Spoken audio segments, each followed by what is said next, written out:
bearing in mind I've only got 2 hours recording time left on the recorder, so we do have to actually fit within that that time period. Like, I didn't know there was a time limit. Well, only this week because we're usually done by 9 o'clock anyway. I'd rather be done by 9 o'clock. We're usually done by 4 o'clock, yes. Anyway, I don't want to be hanging around for too long. My browser is not coming up. It's got all my notes and everything. What am I going to do? Oh my God, you're going to have to just kind of expect it. Like we do. Extemporaneously, Yeah. Yes. That's a word, eh? This and that one then, Alan T. Butcher.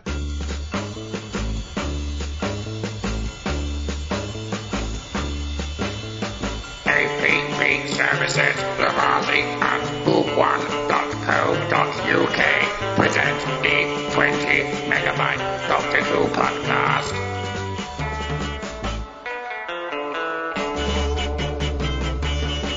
Hello and welcome to the 20 megabyte Doctor Who podcast, episode 520.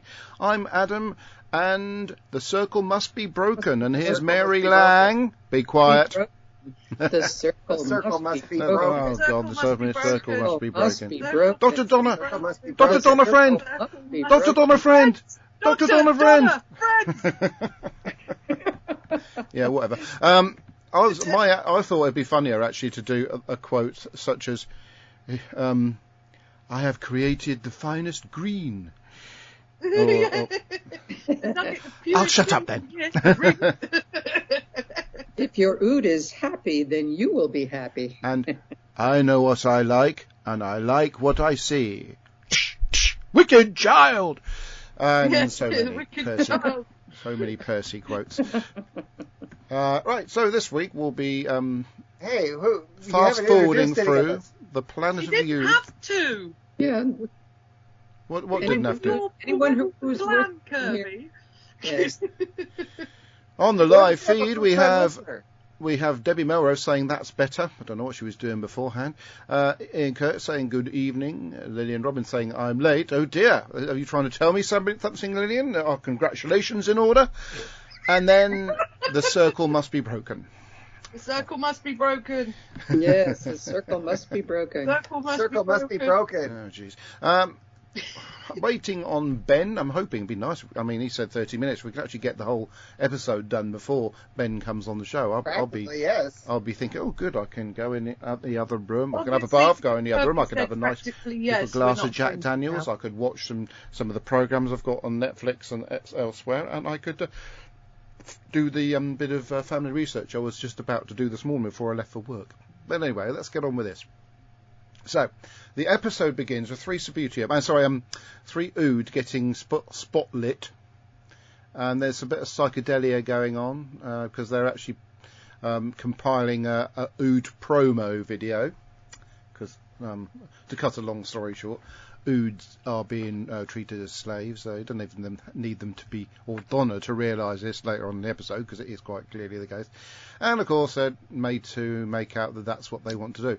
But the big boss of the Ood, who has probably one of the shortest roles ever in Doctor Who, doesn't even survive to the title sequence, gets done in by a glowing ball. And then we have Doctor and Donna, obviously fresh out of the Pompeii adventure, all excited as the Doctor shows off arrogantly what he can do with the TARDIS, and they step out into apparently real snow. But of course it's a beautifully composited backdrop that they're on, which are one of the better composite backdrops. Plus, you can see Master. Can I finish? A nice wide shot with a planetary thing. You're just going to ignore me. Yeah, let me finish what I'm saying. I'm just saying it's a really nice alien effect world with extremely big icicles. Yes, go on in, Kirby. You can see the plants underneath the paper snow. And that's what you got crossed because Master didn't stop and listen. Yes. Oops. Anyway. And there's a bit of... because it's really cold. Donna's still wearing a Roman garb. It's August, 5, 4, where they're filming in this particular quarry. 2...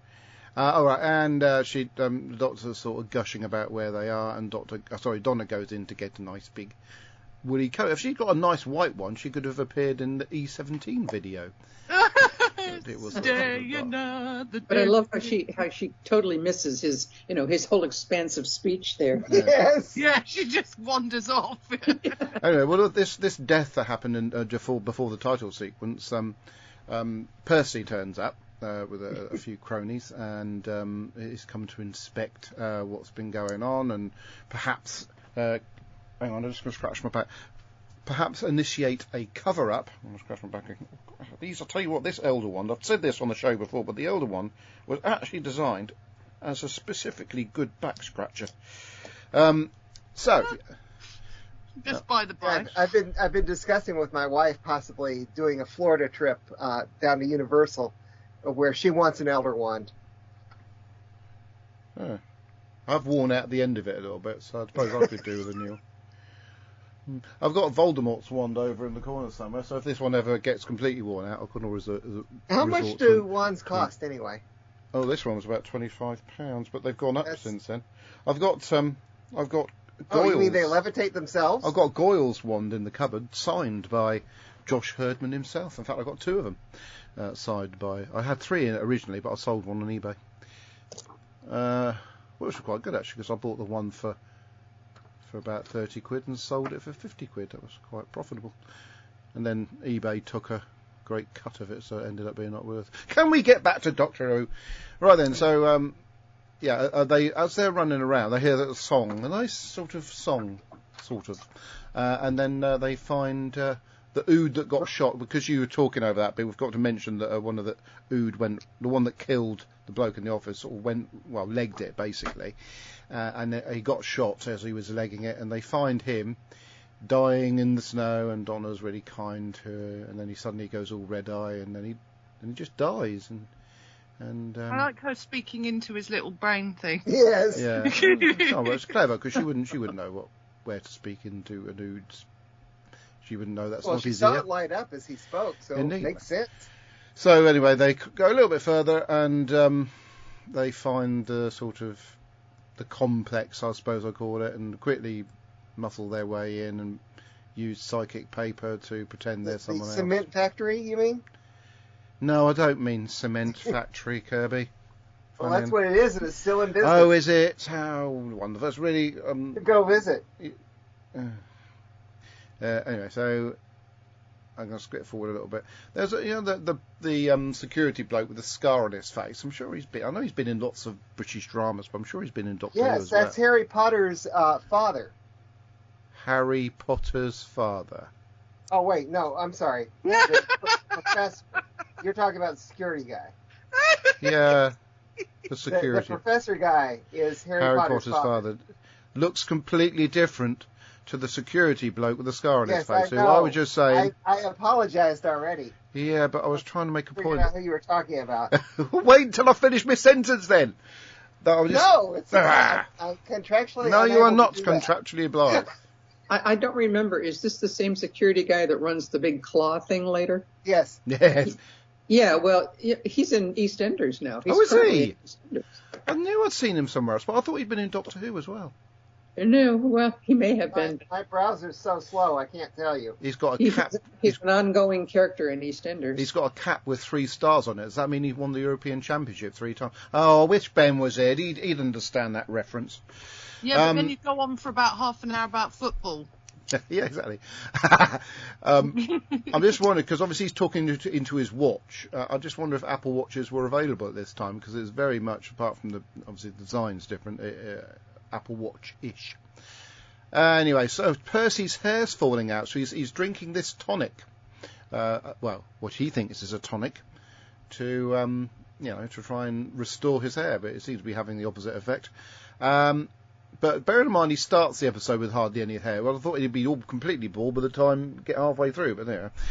The Doctor takes Donna into this sort of planetarium type place and sort of name drops the sense sphere, which obviously we saw way back in the journey in the Sensorites, because of course Ood are related to the Sensorites. We've been calling them the Sensorites as well. And they're a lot more interesting than the Sensorites, I gotta tell you that. Yeah, they at least talk. Yes, that's true. And they're a little bit the Censorites are a bit childish, I thought, as characters anyway. Yeah, real small. But don't you wonder how useful of a house person or whatever, house slave, or how effective they can be in the military, these Ood, when they can only ever use one hand? Yeah. Very good, Mary. Well, the thing is, if they're so, advanced and all that, couldn't they at some point have come up with a pocket or some kind of a holder for their little, hindbrain or their... Yes, but Mary, if they can electrocute several people with that little orb thing, I think that's quite an effective, makes them quite an effective weapon, doesn't it? And they do hook it onto their jackets. Another good point, Kirby. I haven't got a reverse ding, but you get one of these. Point. But you only see that very rarely in this. Mostly they're all handing them. When I was watching that yesterday, I have an Ood costume. I need to add that to it. Yes, you do. And on the feed, we have Lily and Robin. You want to know what... Okay, you don't want to know about my cramps last week. No, none of your lip. Too much information there. Lily. Really? I was only showing my concern. And Brandon Moore. Sorry I'm late. I had to pop to the shops and get some hair tonic. Right, so anyway, back to... Maybe he's got the same thing you were implying for Lillian. Hang on, You didn't have to. What? Lillian's being cheeky, but that's unusual, isn't it? That's why she's hired, and that's what she gets paid for, Kirby. All right, then, back to Doctor. Anyway, Percy has got one of the Ood sort of tied up. This is one of the rabid Ood, because one of them, they're starting to go a bit rabid now. And he's like, I love the way he shakes his spaghetti around and they get covered in froth. It's quite funny. And this is obviously, like Kirby says, before Potter bloke, what's his first name? The Potter bloke. Potter's first name. James Potter? No, Harry Potter's dad's first name. Ryder? No. James Potter. James Potter, yeah. Before he got killed by Voldemort. Tom cosplays as him. He looks great. And anyway, so there's lots of Ood marching around, and then they sort of they go into this like dungeon place where apparently it's very smelly, and Percy was taken there with his dad when he was 5 years old, and we get to see lots of red glowing sort of lights, but initially we don't see what's down there. Let's move on a bit. And what's the wonder, Master? Yes. What's the wonder if everyone's buying Ood, using them as house servants, but if they smell, kind of. No, didn't say the Ood smell. They said the whole place where this sort of brain thing was smelt. Well, anyway, Donna also says that they smell when she goes into the warehouse. Oh, okay, maybe they do. But sorry about that. I'm sure they don't mean to. God, that's horrible. Yeah, Debbie, he's being Oodist. Somebody that stinks. Yeah. Yeah. Anyway, so Percy tipped his hair tonic into the what you call it. It's funny, since I've been talking about hair tonic, I've started to get a bit of an itchy head, actually. So, oh, is your hair growing, is it? No, I don't know, it's making me aware. Are you going to turn into an Ood by the end of our podcast? Well, if I did... sneeze. If he sneezes at the end, we know he has. Well, if I do, at least I'll be better looking than I am now. Anyway, the Doctor and Donna encounter a container full of Ood. And but they were quite fine, these Ood, until because they're asking them questions and stuff, until they say the circle. What's this circle? Must be broken. That suddenly triggers something in them, and the circle must be broken. Yes, and then there's something all kicks off, and they start running because it comes over the security system that the Doctor and Donna's security sort of checkout failed, so they're now being looked for. Sorry. And Donna gets trapped in a container with some Ood. The Doctor runs around. Rush through this very, very quickly. The Doctor runs around some gaps between containers. I'm not going to call it corridors, but it does look like a corridor. While the bloke with the scar face chases him with a huge grabber, which is a giant grabber. Yeah. It was a bit silly, but very mildly funny. Yes, Kirby. I would have that grabber would have made more sense. The claw would have made more sense if it had 4 fingers rather than 3, because 3 is inefficient for picking up containers of that shape. Thank you, Kirby. Well, I don't know if it was designed necessarily to pick up containers. Indeed. Right, Brandon Moore says... In a warehouse full of containers. Yes. Brandon Moore says, maybe the ood smell odd. Very good, Brandon. And Lillian Robbins said, the circle must be broken. Lillian! Anyway, the Doctor falls over and he's just about to get grabbed when he gets saved by I don't know, the Doctor and he's been arrested as well. But they manage to escape because trying to work out. Oh yeah, some guns start firing. So while there's machine guns firing at the Ood, the Doctor and Donna escape, courtesy of our little friend who we've got to mention her. I can't remember her name now. She's basically the saleswoman, isn't she? Selena is her name. Selena, yeah. Yeah, she's promoting the Ood. Yes, but they think they've got a friend in her, but they haven't. No, they haven't. She dobs them in very well. Yeah, she does. She dobs them right in, but she does look a little bit guilty afterwards. So they have to run again, and run away. Of course, they have a couple of shots of Percy losing a bit more hair. Very surprised. You know, he did remind me a little bit of Peter Davison in his head shape and everything, and his amount of hair he's got now, because Peter hasn't got a lot of hair anymore. He does sort of tend to wear his hat more because of his not having much hair.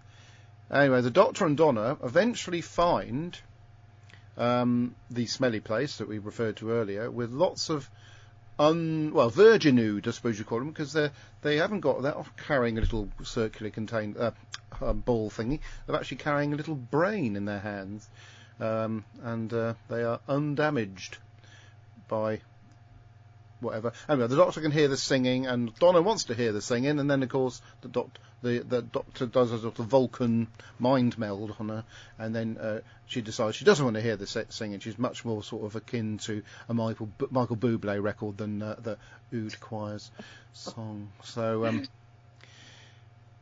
he turns off the volume, and there's a little bit of a charming sort of bit of bonding between the Doctor, Donna, and some Ood. And then there's a really strange scene. Just as Percy comes and finds them in the cage, David Tennant sticks his head between 2 bars and does almost like a Shining impression. Yes, that is so bizarre. Yeah, Jack Nicholson thingy. Very strange. Maybe he was thinking also there's a stage show of The Shining coming up soon. He might get cast in it anyway. How the hell are they going to do the elevator scene? What? Like you said, a stage version of The Shining. They'll do. I would guess that they would use a projector. Yeah, I think so. You have done all sorts of things in stage shows that you think, how the hell can they do that? Have you seen Lion King?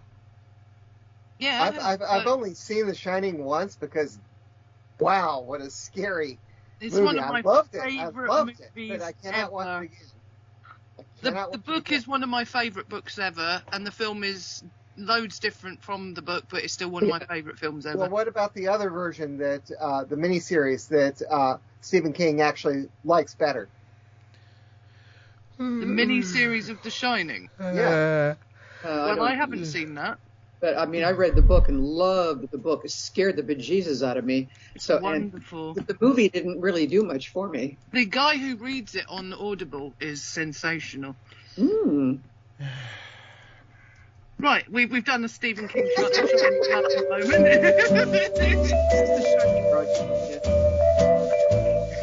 It's finished. You started that too late. Oh, yeah. Sorry. Right, so they get arrested again, and the Doctor and Donna, and then eventually they negotiate. Isn't Percy going to blow up the whole thing? Because all the way the Ood have gone rogue, he's going to just destroy the whole consignment. So he's set a timer for 200. Well, he could have just sort of set a timer for something a bit. Yeah, he gives it an awful lot of time. Does, yeah, but he's a villain, and you've got to either procrastinate or. So the Ood go on the rampage, killing everybody in sight, including our. If you can't monologue, then you'd set a long timer. Including our little friendly saleswoman. She didn't last very long.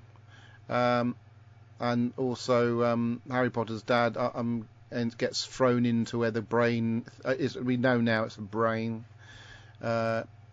And, with the circle around it. Yeah, and we've also forgot to mention, because of talking about The Shining, that Percy, not only is he sort of losing his hair, he needs this drink more and more often, and that's because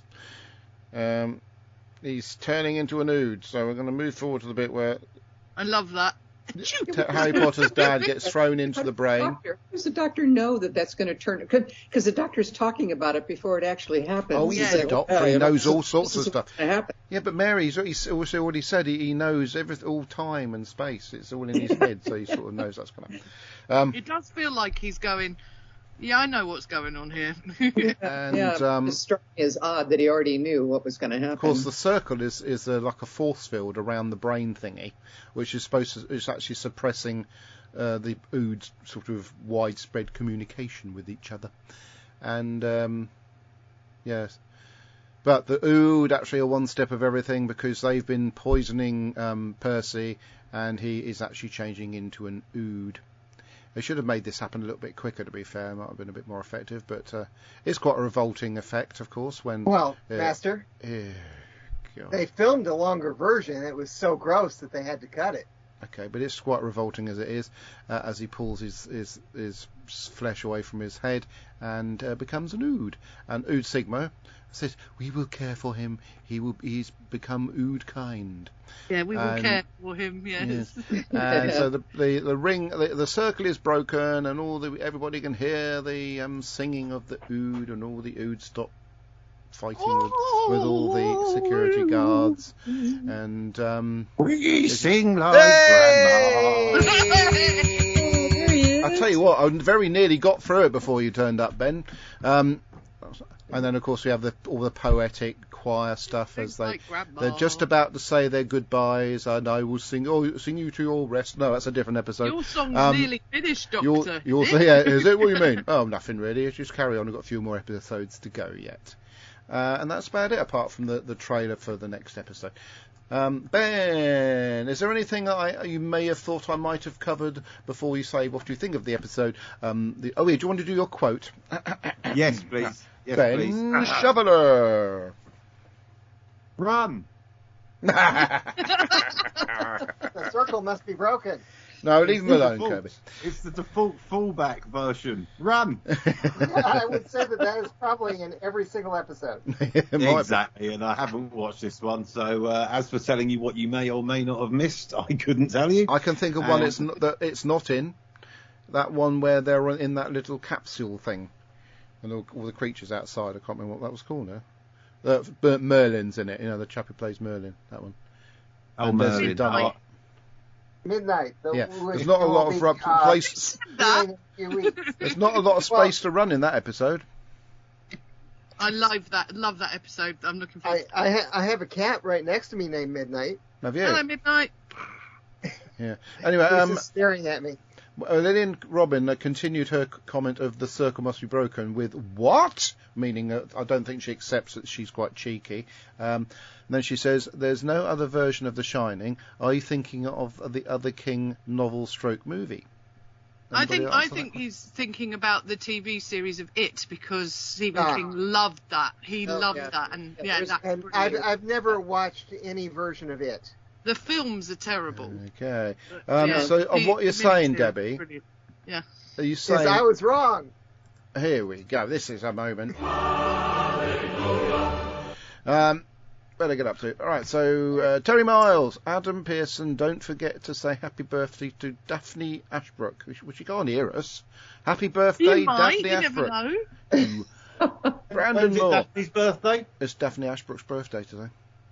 Today? Oh, but this isn't going to be put out on the pods until... but it's on Facebook Live. Yeah. Brandon Moore says, Chris Chibnall has been watching this episode. What? Of what? What, the podcast?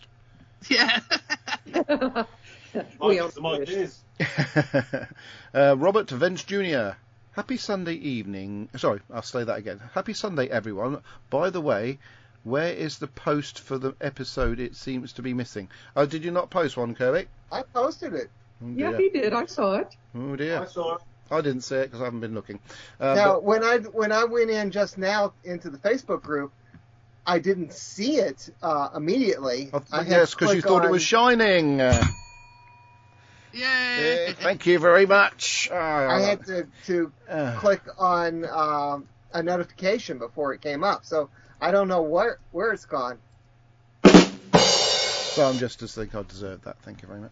Actually, nearly got the listeners actually nearly able to hear that joke. So that's got to be. All right, then. So well, then we're up to the bit where I thought of the episode. It was okay.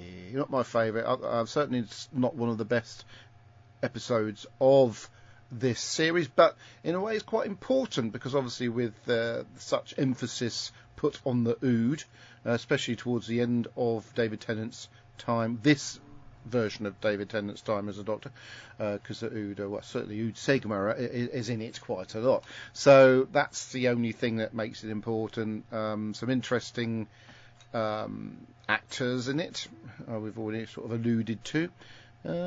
It's quite grand in some ways, but it was okay.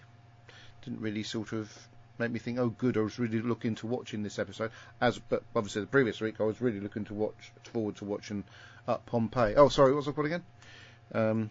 Fires of Pompeii! But it was okay. I'll decide later on whether it was the worst episode of this series. But what did you think about it, Ben?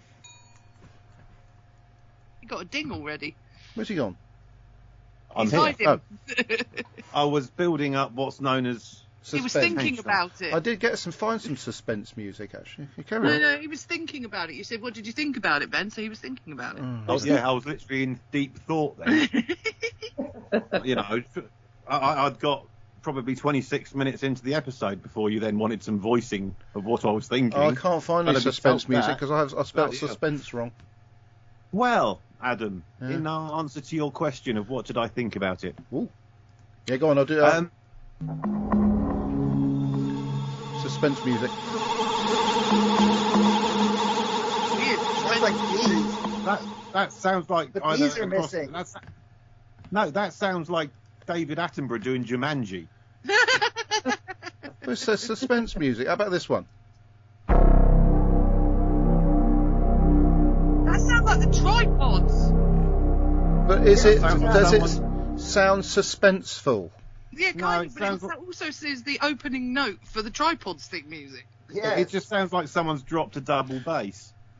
Oh, I've done that several times. I really wish that they would someday redo the tripods, do it properly. Even though that's not a bad shout. What they did was great. But how about this one? It didn't last. Do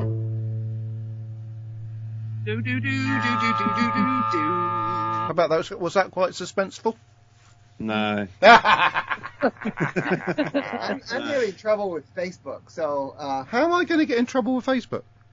No, I'm having trouble with Facebook. I've got a lot of trouble today, haven't you? Can we get back to me? Yes, please? Go on then, Ben. That wasn't my fault. That was... I mean, that is the reason we're all here, isn't it? Yeah. For you, yes, absolutely. Yep, here to listen to Ben's review. Time for Ben's review. It was just about bordering okay. Thank you. All right.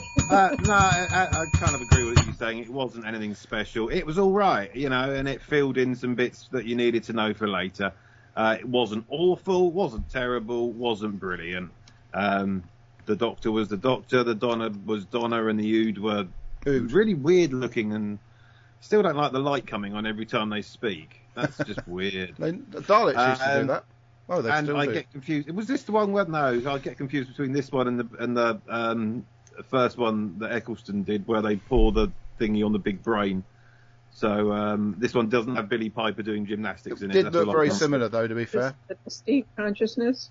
Was I kind of right? You were kind of right. Yes. About the right one, was I? You were kind of right. Yeah, go me for being so clever. Rememberful. In a roundup, I'll definitely give it 4 plates of chips and a piece of cod. Thank you, Ben. What do you think about it then, Debbie? This one is very thought-provoking one, obviously, about the whole slavery and is this race born in... Well, how can this race be born to serve? What have you done to it? Is a great line in it from the Doctor. I love the way in this episode shows you Donna's transition more than anything else, because right at the beginning, as you say, he's doing a soliloquy about the Ood of the planet and things like that, and she's buggered off to get herself a coat. That's very Donna. But by the end of it, she's gone through this. This is like her move towards a greater understanding of the universe, a greater understanding of the.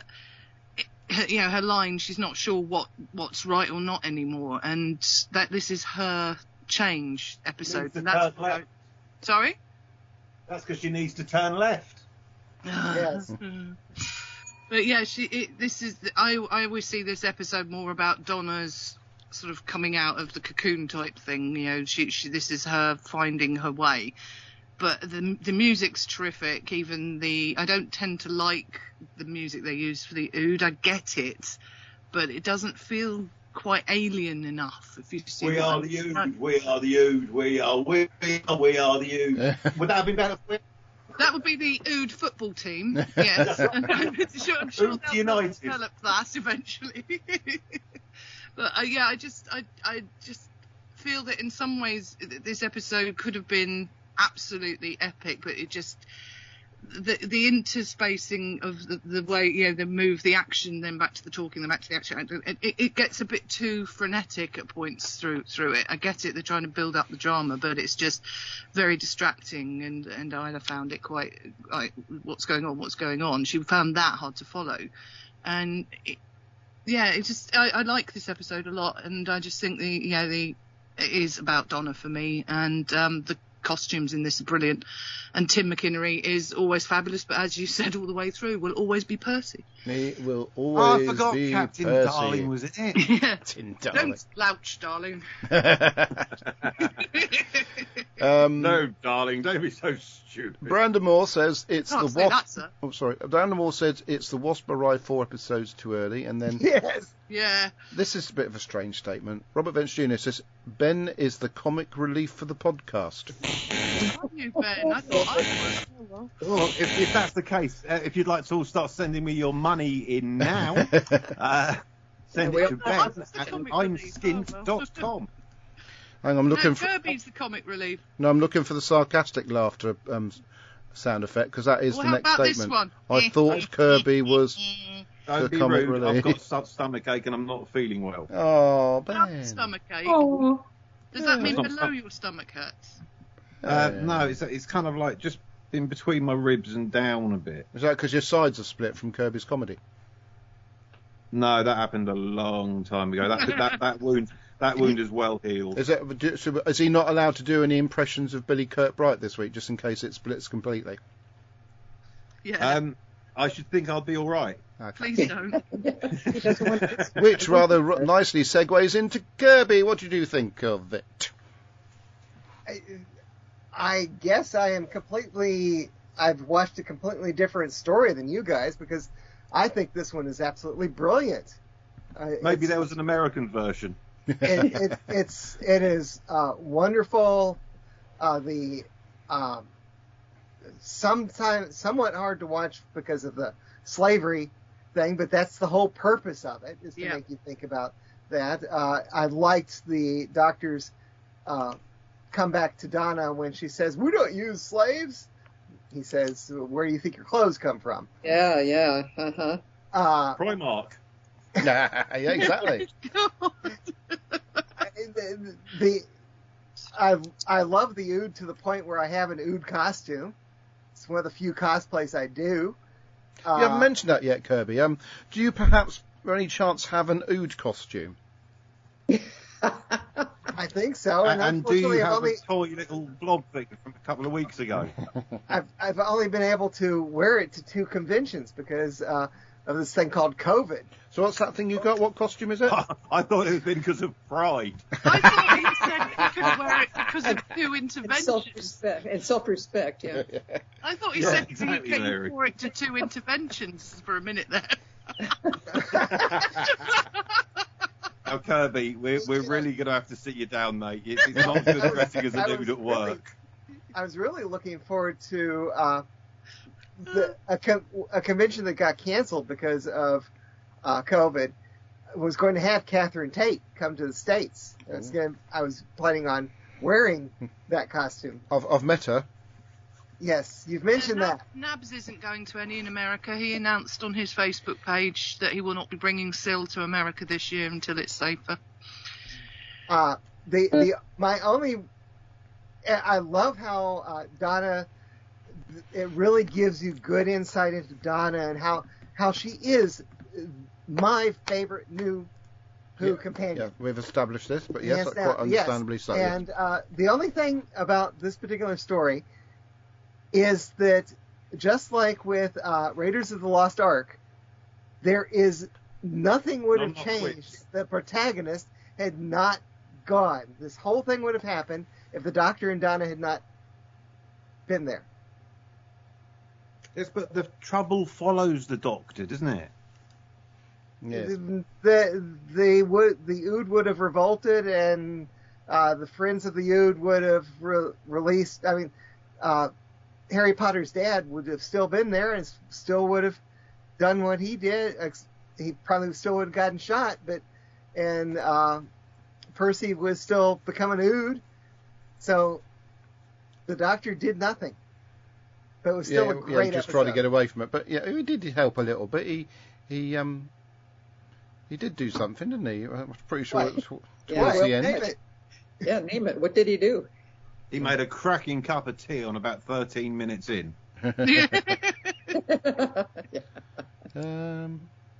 I'm done. Okay. Mary? Hold on. Oh, wait. There you go. Mary. Oh, God.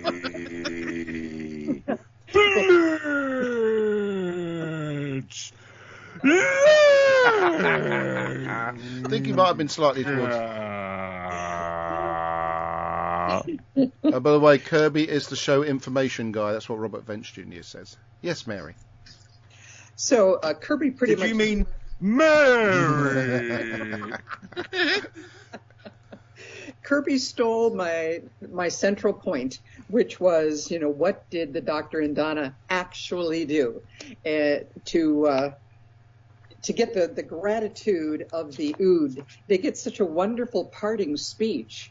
And if you'll bear with me, I'd like to read a quote from someone whose writing I respect, who did a much better goodbye speech to the Doctor and Donna by the Ood. And it goes as follows. It says, "Thank you, Dr. Donna, for standing there while our actual liberators, what's his face, died inside our giant pulsating brain. And one of our own turned our enslaver into Ood kind. We will always honor you for whatever it was you did." I know what he did, Deb.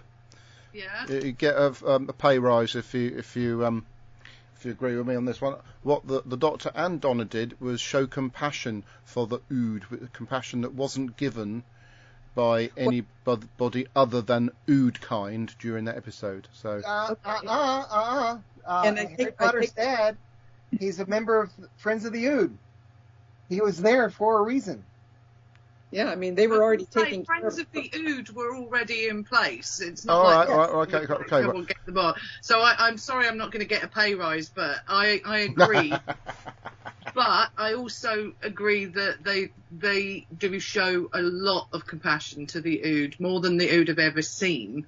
Well, but how did the compassion help the Ood? Exactly. What it helped was the Ood not to. The compassion. Hang on. I don't agree that. No, what it helped, it helped the Ood not annihilate everybody that wasn't Ood kind. That's what the compassion did. I rest my case. Yes, Ben. Can I have some our tune type music, please? Oh damn! I was going to look for our tune type music. Just something similar. Just something similar. Shut up. What? Is Mary done with her no, she isn't. No, we're trying to do some sad music. No, Mary's supposed to be doing her feedback, but we hijacked it again. Is that sad enough for you, Ben? No, not really. No, it needs to be a bit more mournful and... What was it called again? I got this. Ben, what was the section? That's So Sad About Us by The Who. Yes. The section. What was the section called? This section? No, the tune you want. What was it called? Oh, it's called Our Tune. Our Tune. Our Tune. Well, it's called the Our Tune theme. But have you not got anything? I did have it, but I forgot what it was called. I know it's something from Romeo and Juliet, but what particular Romeo and... I've got it right here, but I'm having to wait 20 seconds for... Can you not just tell me what it is? Because I'm pretty sure I have it, but I just know what it's called. I wanted it to start, but Lidl have decided they've got a stupid advert that needs to play stupid. What's the song called, Deb? It just said it's theme from Our Tune. Here you go. It's Love theme from Romeo and Juliet. That's it. Here we go. Can you spare £5 to help the Ood? The Ood have been a race locked into slavery since they were born. The Doctor and Donna did bugger all to help them, but maybe you can. To donate £5, text 5 to Ood. To donate £10, text 10 to Ood. And to donate £50, well, don't donate £50 because it's only going in my pocket. The Ood. As Mary said, we need to be nice to them. Show compassion to the Ood. Text now. Carry on. Sorry, I've got to find this piece of music. He brought tears to my eyes.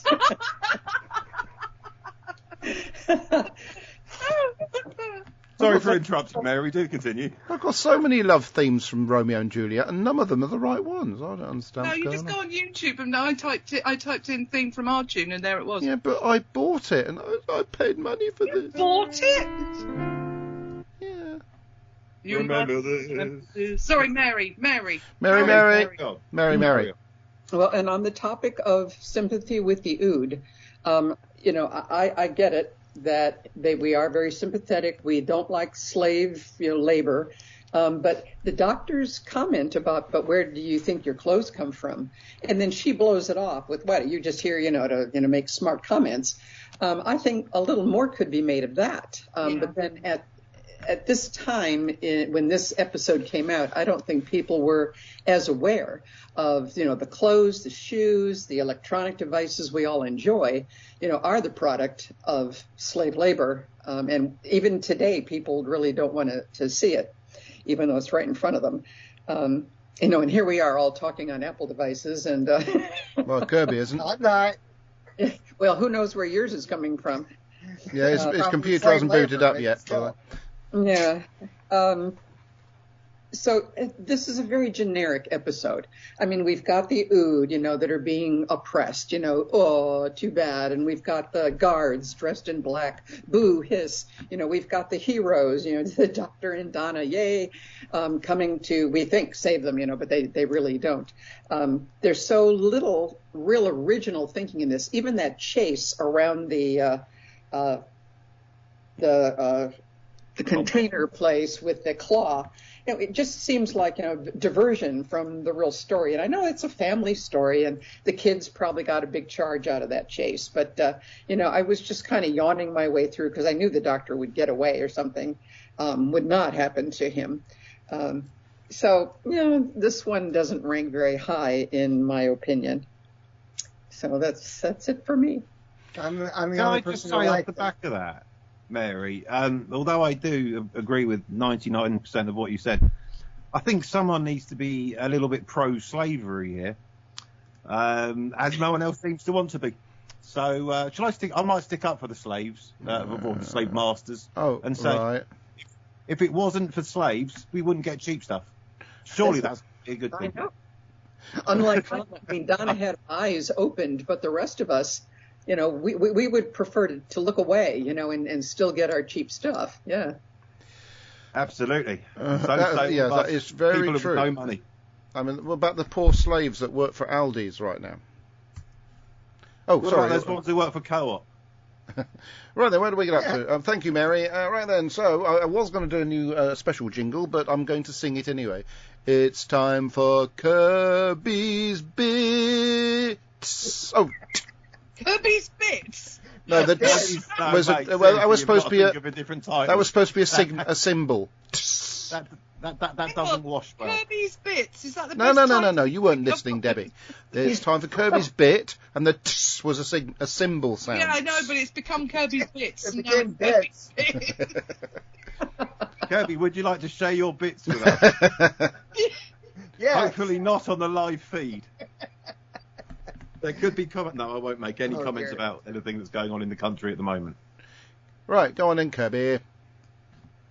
Am I going to get interrupted by Ben? Probably, but get on with it anyway.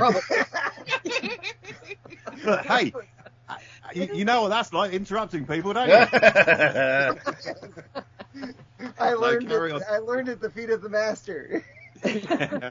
Quite literally. Right, I'll give you 8 seconds. Anyway, Robert Wentz Jr. says, new Ood hair tonic. It will make a new man out of you. With a picture of the Ood and Percy, similar to the picture that I posted originally of an Ood and Percy. Literally Percy. Can I just interrupt? Sorry, because I'm trying to. It's just come to my mind now. It's where Ben called Percy Darling. Obviously, Lord Darling from the Blackadder goes forth, but it was that quote that Rick Mayall's character said, wasn't it? The last person I called Darling was pregnant 5 seconds later. 20 seconds. 20 seconds later, yeah. Oh, was it 20 seconds? Sorry. Sorry, I know most of the Blackadder script. I nearly got it right, Debbie. I was only one number out. Thank you very much. Blackadder, Red Dwarf. Sorry, Kirby, you carry on. I'm being poked at by this cat. Okay. Anyway. Is your cat on Facebook? No. Oh. Robert Wentz Jr. then says, Planet of the Ood, a sad story, but hopeful at the end. The Doctor and Donna set the Ood free from slavery on what will become the Ood's main planet. It's not becoming the Ood's main planet. It is these. First time a human is transformed into an Ood. It was all right. As we head into the middle of the series, some of the stories become middle of the road or okay. I found the music. Sorry, carry on. What does it mean middle of the series? This is... It's about a quarter of the way through, isn't it? It's about a quarter of the way through. Stop being pedantic. Well, I'm about to be anyway. Average story... reading from Robert Wentz Jr., he says, average story for me, the great and bountiful human empire is mentioned again from the Ninth Doctor time. Also the mention from the Ood that the Doctor's song was ending. My rating 3 out of 5. And then I decided to be pedantic and point out that's unusual.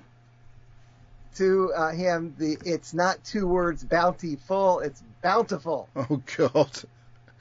And he how many fingers did he point towards you at that point? He then says, we are not as perfect as you sometimes. It's best just to move on in life, misspelling and all. It's my job to be. No, it isn't. You can't create your own job. It isn't, Dan. I think you find he already has. Yeah, really. With the next... Yes, with the next commentator, I won't make such things because his spelling is often done the way it is on purpose. Brandon Moore. Have a nice day, Zap. Planet of the Ood by Keith Temple. Oh dear, this is a big misstep for me. Maynell is dark and macabre for a Doctor Who story. A lot of the acting performances are terrible. The plot has one key failure. The Doctor does nothing to help the story. There you go. Yep. If the Doctor and Donna hadn't been there, the story would have played out in exactly the same way. Mm-hmm. Jeez, I've heard that someplace before. I love the Ood, but the story is not good. It all looks very nice, though, and Catherine Tate is proving herself to be the best new series companion, and her performance alone is enough to bring this up to a 5 out of 10. And that's all I've got, except for Ian's script. Ah, thank you. So I got slightly distracted because when I searched for that love theme from Romeo and Juliet, a document came up from 9th of October 2020 called passwords.txt, and it's a line of hundreds and hundreds of random words and collections of numbers and spaces and letters and stuff. Really weird. That is really weird. Well, it is. It's like rude words, words that don't exist. That's really What weird. are you talking about? It's a What are file you called talking password. about? It's a file, text file called You got password. distracted again. Well, it's And thanks very much, but if no one noticed the fact that my computer shut down and I haven't been here for the last 5 minutes. I just wonder if someone's been trying to hack into my system, so I'm going to delete that file. All right then, thanks Kirby. By the way, it was very nice, wasn't it, everybody? What did I miss? Kirby. Do it again, Kirby. No, You don't. know. No, good. I'm glad you said that. I've got a message off Mr. Ben Shoveler. PC shut down. I'm on my way back. I am back. But I Right mean, inside, the thing that's really sad is that, you know, last year I went to the greatest. Can I have the sad music? Oh, hang on. Whoa! If you want the sound mode, give me time to set it up. I know. Oh, now he's got it. Now he's got it. Last year I went to the expense and the time and the effort to build myself a lovely recording studio in my garden with a lovely microphone, and all the other setup is rather top notch. Unfortunately, the one thing I scrimped on was the PC. Using one that was donated by my fantastically loving, wonderful parents. But they'd had it for a good 5 years, and I've now had it for 3. And so it's seen better days.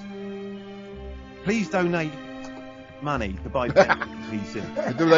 Donate money. £10 by texting 10 to Ben PC.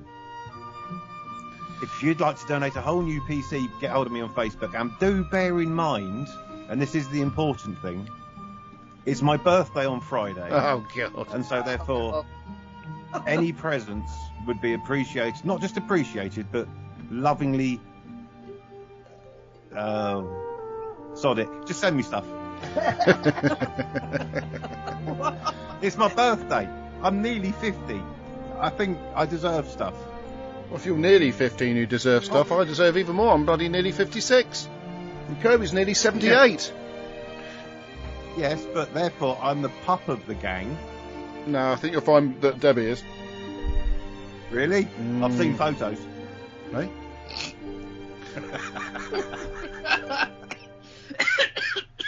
Sorry. Anyway. It's been hidden away.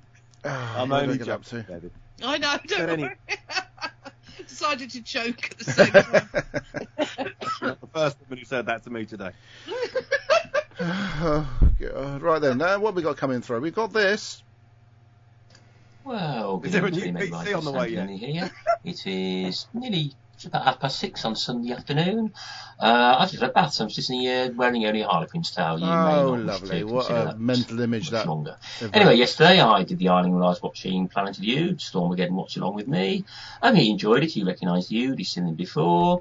I watched it, and as Ben Shoveler some might say, it's all right. Yeah, I don't. Didn't do a lot for me, I'll be honest. I think it was good the way it said that you go there. I'll try again. I haven't had a drink Please yet. do. Another 4 days to go before I come off the wagon.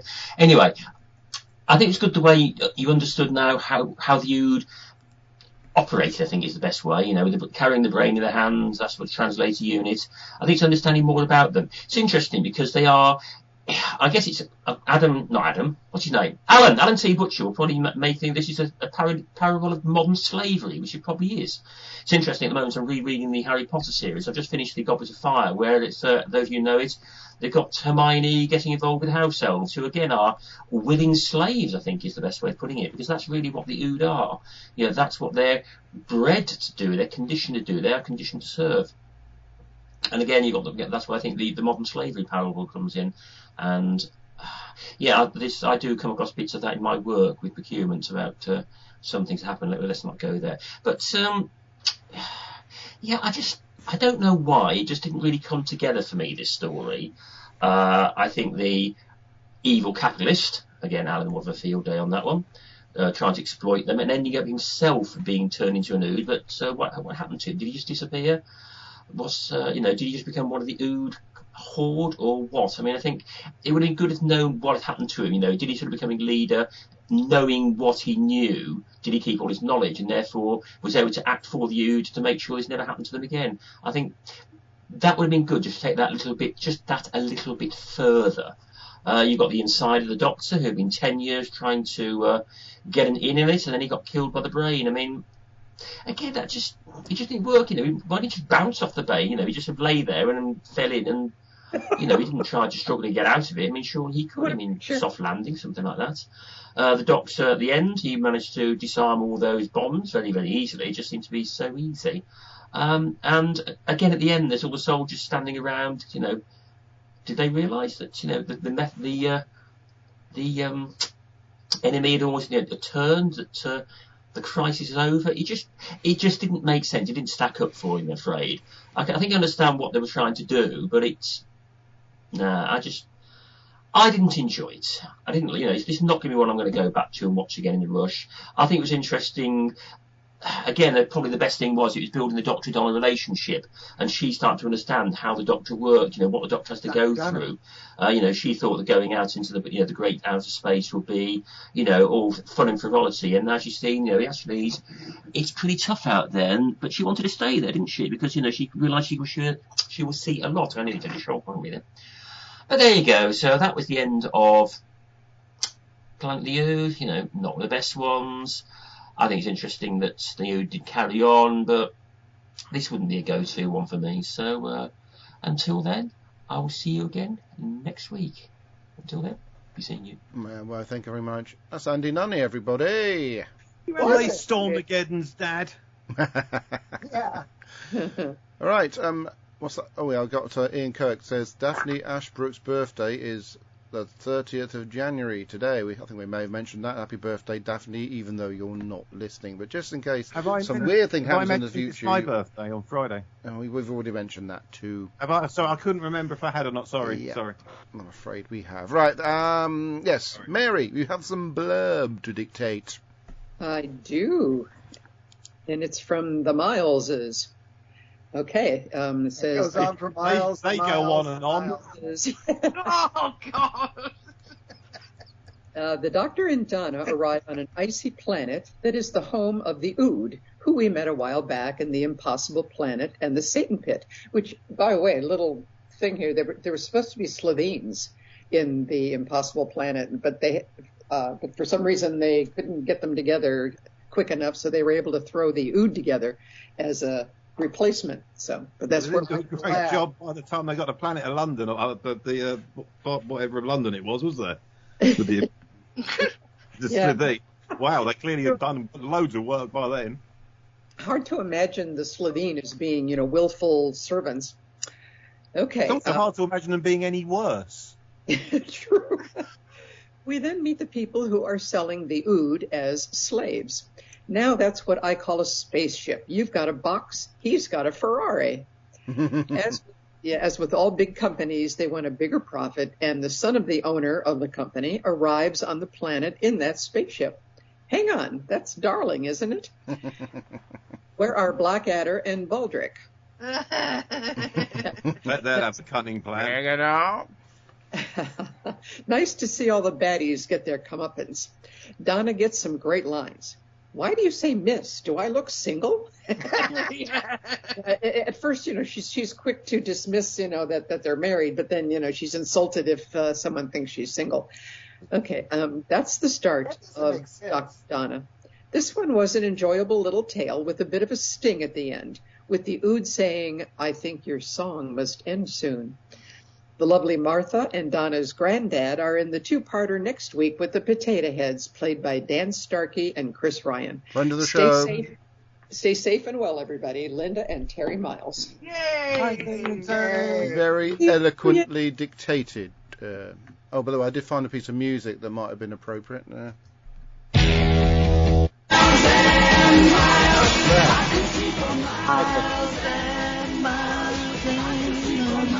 could have also gone. Sorry, it was so loud, but it was an old-fashioned. 500 miles. Oh, yeah, this one. Could talk 500 more.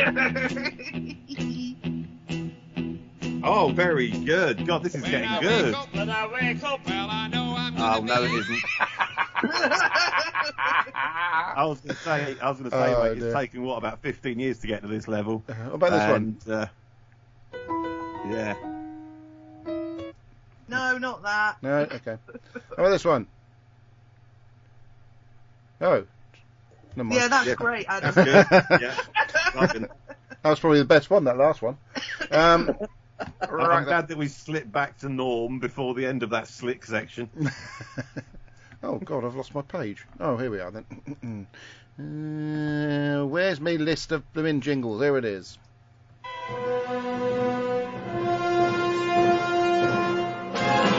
Hello, 20 Megabyte Podcast. This is Ian Kirk. Well, hello, Ian. Planet of the Ood by Keith Temple. I'm going to put my hood back up. An executive seems to have died of a heart attack, but the CCTV footage shows he was killed by an ood. Sort of an whodunit. The neighbours of the Sensorites. The first doctor visited them, and the 10th doctor says it was a long time ago. The script was cut for time and budget. The doctor still says he expects to find the giant brain to be in an underground cavern, but that was changed to another warehouse. All the guest cast die, except the ood. Bye for now. Oh, I'm sorry, I'm desperately trying to find a round of applause for sound effect, because that was Ian Kirk's best ever joke on your show. He's got to learn when he does a good joke, he's got to leave a gap for us all to laugh. Exactly what I was about to say. All I can do is this. It's called comedic. He delivered it so well. As I bow down to the genius that is Ian Kirk, which unfortunately for Ben leaves him slightly as a second fiddle as he attempts to negotiate some text from Alan T. Butcher. Oh, good luck. Yeah, this isn't a good one. Robert also left some information, left a little bit of feedback. Forever the critic. Yeah, who's that from? Robert. No, okay, you carry on. Carry on, Ben. Did you want me to read it? Okay. No, not yet. We'll do Alan T. Butcher's first. Okay, I need to say at this point, Adam, second paragraph, get ready. Mm-hmm. I actually had the text on the screen. Yeah, go on. And Kirby, end of second paragraph. Get ready with one of your masterful, not the masterful catchphrase, that would be the wrong way of saying it, but one of your catchphrases. What, master? No. Master. The one about what the program is. Oh. You'll get there. You'll catch up. Yeah, and I also need to point out that's actually Masters. He came up with that, but go ahead. Yeah, but you say it better. Carry on. The suspense is killing me. I need to point I've out got some suspense music. With it. I've got some I am reading this with 2 pairs of glasses on. Right. To make the writing so big I can't not see it. So if I cock up, it's because I'm an idiot. Ood, Lord Percy, or it's ood to kill your captain, darlings. Don't slouch, darling. Oh. Sorry, I'll sit up. Dear 20 Megabyters, Planet of the Ood is, of course, a closely studied presentation of aspects of slavery. There you go, Stormageddon's dad. The Ood's deprivation of their freedom is represented by a very physical manifestation of lobotomization, and the legal and societal framework is shown by the mental control by the conglomeration of the material. These glasses are working. Yeah. It's great. I might have to start walking around with 2 pairs of glasses on. It gives me a completely different view of the world. Well, I can see things 2 inches from my face. Subversion of that framework and bringing the oppressed and oppressor to be shown to be equivalent are both elements of abolishing this wrong. Paragraph 2. It should be noted that whilst that the magical transformation of a human into the Ood has no place in Doctor Who, as there is no credible scientific explanation for such a radical biological change. In fact, such disparages need to familiarise themselves with the fact that Doctor Who is in fact a science fiction fantasy TV program. Yay! Yes. Knocks it out the park. That's how it's done, Pearson. That's how it's done. We also learn that the Rani's enormous brain supplier was probably based on the Ood sphere. Yes. I've just realised the bottom of my phone, which I'm reading this off with the 2 pairs of glasses on, looks like it's like really convex. It's really weird. You'll be ill after It's reading bending towards me. It's like a 3D phone. I'll look at the top. All in all, Planet of the Ood is a decent second appearance for one of the more striking creatures of recent years. It is a very serious subject matter here, but this TARDIS crew can infuse humour without demeaning the gravity of the themes covered. Personally, not personally from me, obviously, personally from Alan T. Butcher, I think that the Ood transition of Halpin is an unnecessary and distracting overstep, but the sheer justice of it probably made it irresistible. Quality support from all the cast barely needs to be mentioned. I just did. Time in the show's history, as it's so consistent. The relatively subtle nudges, such as the Dr. Donna reference about where we are going, subtle. are, I think, preferable to previous, more heavy-handed arc-establishing efforts. This story is perhaps 2 episodes too short, as another 2 episodes may have given us time to see a subplot in which the Sensorites at their usual stately pace to visit. Was going so well. Liberate the Ood. What are you saying, mate? Just saying it was going so well. I'll come over there and fight you. Next up, Doctor Who and Mike from the Young Sontarans, or a visit to Martha's Potato. Those are my tarts, Councillor Alan T. Butcher. Yes. All right, back to the live feed. I'm taking the glasses off now. The world is coming Probably back just as well. Don't drink any shots while wearing those glasses. Otherwise, you won't know whether you've got the glasses on or not. No, only got one pair back on. A bit of an argument ensued while we were talking about stuff via Robert Vance Jr. and Lillian Robin. Robert Vance Jr. says, well, the Doctor did lower the force field to hear... I won't interrupt, by the way, Kirby, because I've got to read the whole lot. The Doctor did lower the force field to hear their song, and then said, and where was the candy when the claw came down on the Doctor? And then Lillian Robin fought back with the friend of the Ood, Harry Potter's dad, lowered the force field, not the Doctor. So there you go. Yep. Yep. It sounds like a load of seagulls. Yep. Now, Mine. if he's trying to say, but lowering the force to hear the song, if he's referring to Donna's being able to hear the song, that was a force field. He just gave her a little bit of No, the force field, the actual the circle must be the circle that was around. That was the friend of the Ood. Well, Harry Potter's dad, like she just said. Yes. Tell him off, Debbie, for goodness sake. Grr. Blimey. Right then. Want me to read Roberts? Yes, Proper please. That would be intense, nice. was. Thank you. Yeah, I know. Isla must be terrified of you. Yeah, Ben, I think that was your best reading of Alan T. Butcher. Well, the first half was pretty good. Yeah. The first half was pretty good, but then they brought on Fred for the second half, and it all went a bit pear-shaped. It did go a bit Freddy in the second half, didn't it? after you did your bit, it all went wrong. It was fine before that. It was. Right, then go on then, Kirby. You're going to be dictating the feedback of... hang on, Debbie's not read anything yet, has she? Debbie, you can read the feedback of Robert Haynes. Okay. Yeah, hang on, just getting to it. There Come on, we hurry go. up. I'm sorry. I'm so sorry. It's just apologising for not being on tonight. Okay. As to Planet of the Ood, I like this one, and it's so nice to be out and about in the universe. They've done well to make it look like a snowy planet. The slavery message was done nicely, and certainly better than how some rubbish is done today. I love what happened to the bad guy, but, and this was weird, I did think the transformation to an Ood was a bit strong, especially the bit where he takes the top of the head hair off. I don't know how I'd feel about that as a young kid. And I can actually tell you that the young kid thought it was hilarious. Oh, nice one, Tom. Tales from the front here.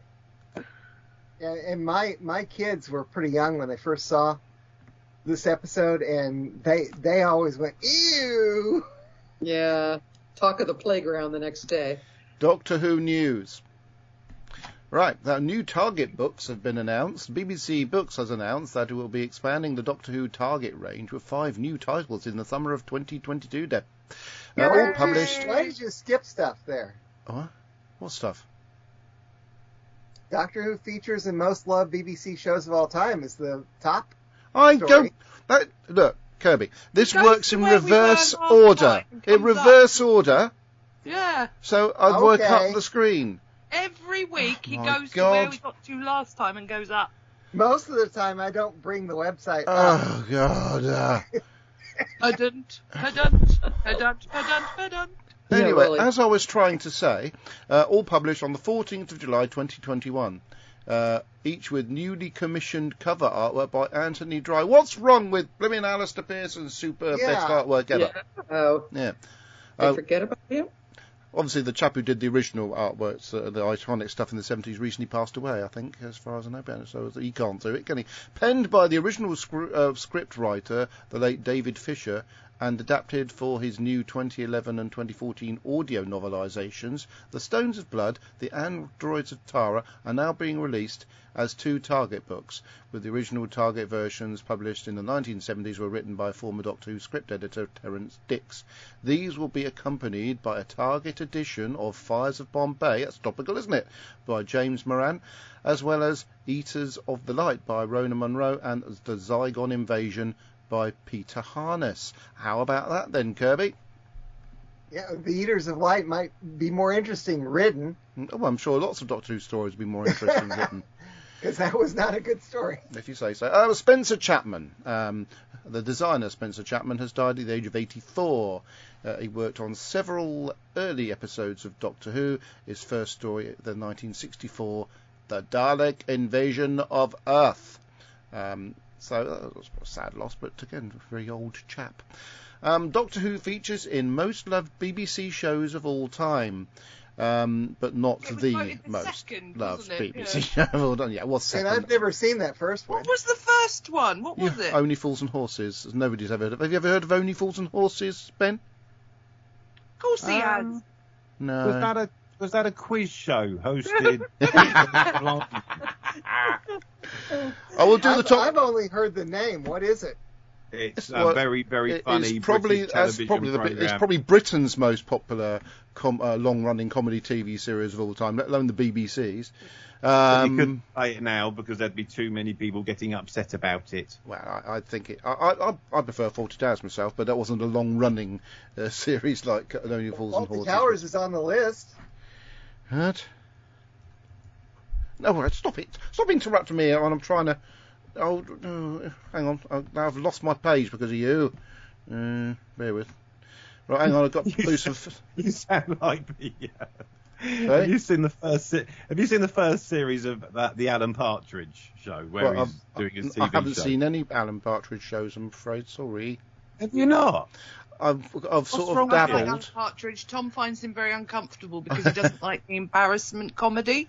Do you remember the very first series done back in 90? Blimey! Oh, I love that. I've dabbled. I've the dabbled. One where you've got that is the one where you've got the John Thompson doing Cheeky Monkey. I've met him in Diagon Alley. Of the way that he speaks to Cheeky Monkey when things have gone wrong. I think I'd like it, but I haven't got around to watching it yet. But anyway, sorry. I think you'd like it, Adam.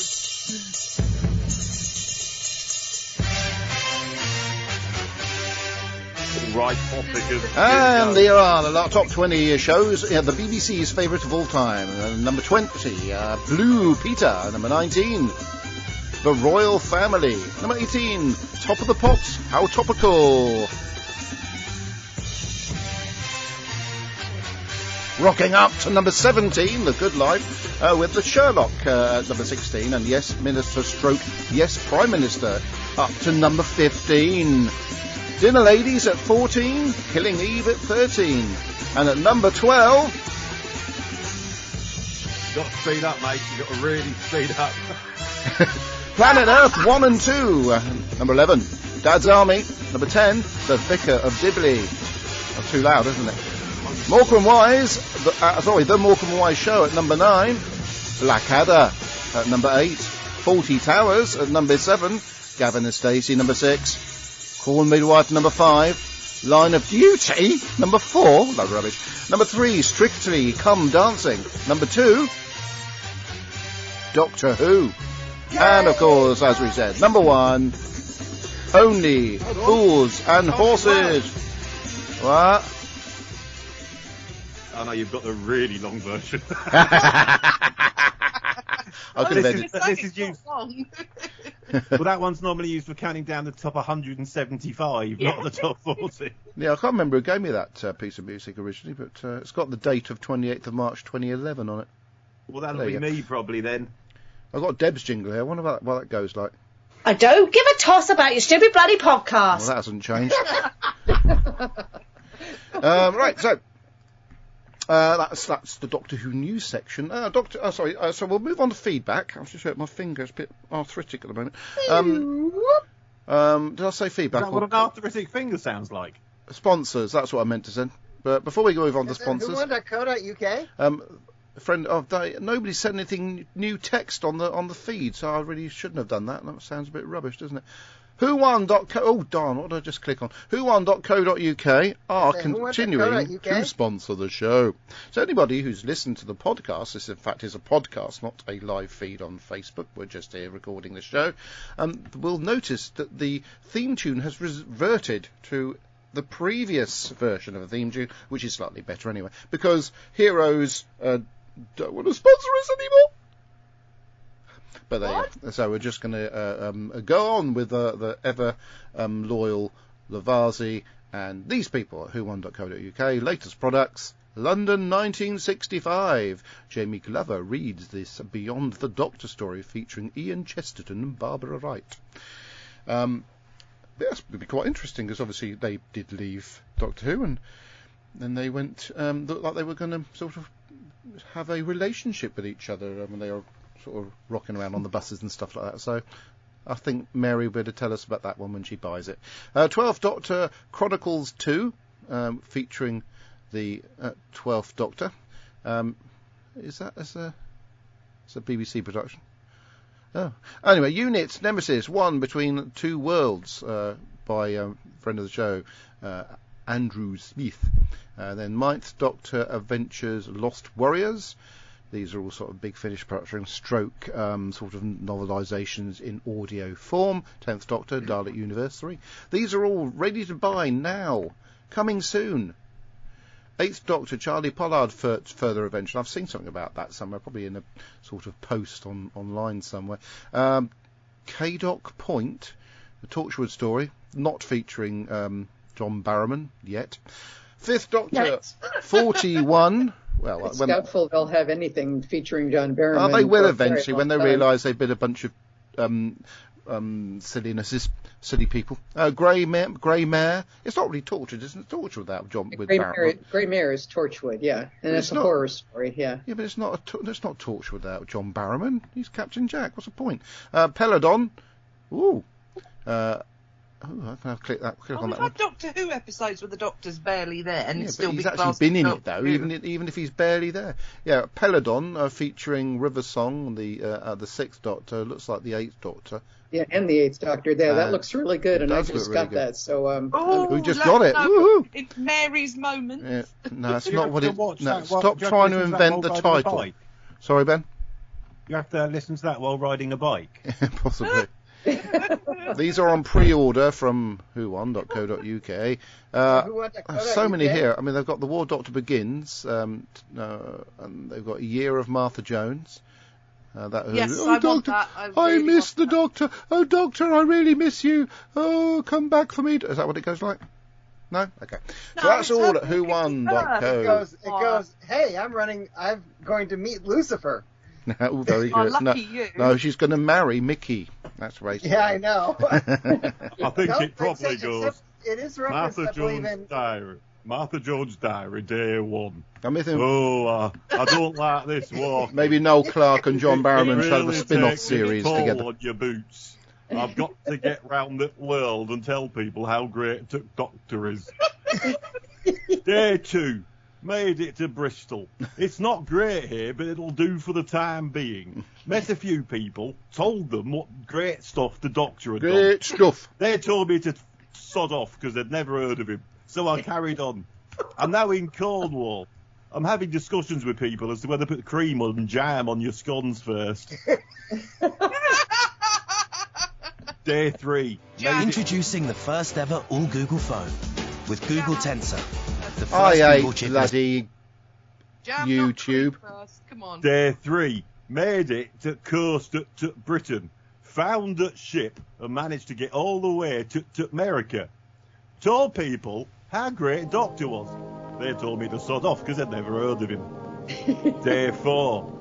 This America's quite big. It's taken me quite a long time to get over it. So I might not write for a few Last stop on round will be... Sorry, I was expecting the music, not the actual advert for Novis ads. Sorry, I do apologise. Sorry. Day 57. Made it all the way to 5 hours out of Perth in Australia. Changed my name and got a job over here.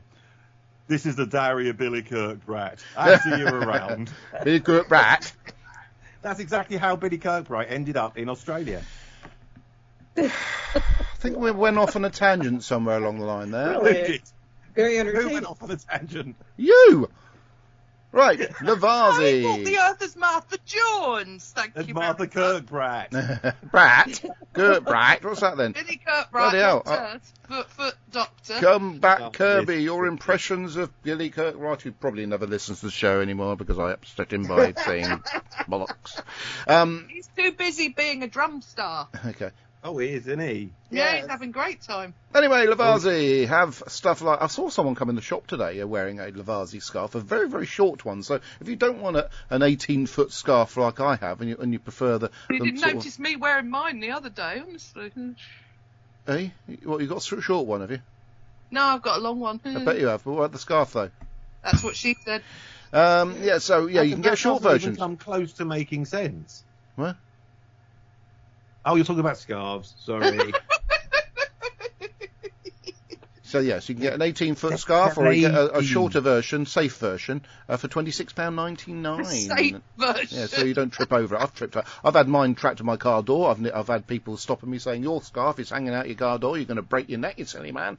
You can also get the Doctor Who Series 18, burgundy shorter scarf as well. I never know they did a shorter version. I've got the long one, obviously, and I haven't actually even worn that for a couple of years, so maybe I will before the end of the winter. Along with those iconic Doctor Who items, you can get the 13th Doctor scarf. You can actually get the 13th Doctor t-shirt from other sources, but the two together, and if you can get hold of the jacket, and if you want to cross-dress, you can go as the 13th Doctor. If you want to be a woman and not cross-dress, you can be the 13th Doctor. I still want to be the Shadow Doctor. I think that would be great. The Shadow Doctor, which is topical. Well done, Debbie. That brings us into the latest, very, very clear indications that David Tennant will be the 14th Doctor.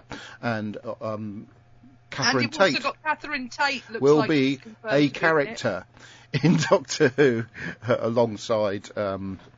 the 14th Doctor, who will probably be the second shortest running Doctor of all time on telly, because of course he's going to do 3 specials apparently and then regenerate again. Basically, RTD's coming back going, this is how you do it, now get on with it.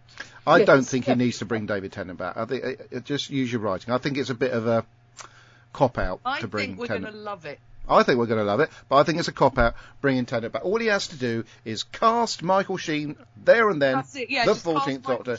No messing around, no Catherine Tate. But it's still going to be great having David Tennant back in Doctor Who. And it'll be interesting to see how he portrays Catherine Tate. That might be a good combo too. Indeed. Yes. You can have Catherine Tate regenerate into Michael Sheen. Catherine Tate might be confirmed back just to mislead. Do you know what in the whole bit when she changes, or she could be the new Doctor. I'd love her to be. Do you know what I'd like them to do is sort of tie up the what the hell was that? Was that a dog barking? I think that was Ben disagreeing with me. What they need to do? No, it wasn't. What? It was me thinking what a fantastic idea that would be if they brought Donna back as the Doctor and David Tennant back as an assistant. Yeah. There you go. Are you but they could do that. They could do that, Ben. Can I just finish what I was going to say? I think Kirby's getting cross. Hang on for a minute, Kirby, because I've got it. What they need to do is go back to Bad Wolf Bay, bring the Doctor who went off with Rose back, and then when the 13th Doctor regenerates, she has to siphon off the energy into him, and he becomes the 14th Doctor that way. That'd be quite cool, wouldn't it? Yes, Kirby. Well, becomes like the Watcher again. I have not seen anything saying that is more than a rumor. Unofficial, but it's coming through on several sources. British sites, it's everywhere. It's everywhere. Yeah, on tabloid sites. Not necessarily. Well, it doesn't mean to say it's wrong. I think it's too. I think tablet sites tend to be more than paper sites these days. If it only appears on one, you can probably suggest that it's probably a load of nonsense. But they're being very, solid about this. I think it's happening. What do you think, Ben? Yeah, definitely. Yeah. As I said ages ago. Did you? Did anybody remember Ben saying this? Yes. Yeah, I've even read here in America that that the Russell T Davies season is going to be a lot of just short bits, not no continuous Doctor or anything. Yeah, it's just literally the 3 stories and then back to it. Yeah. For the 60th, so basically for the 60th, isn't it? Set it back when DT was Doctor.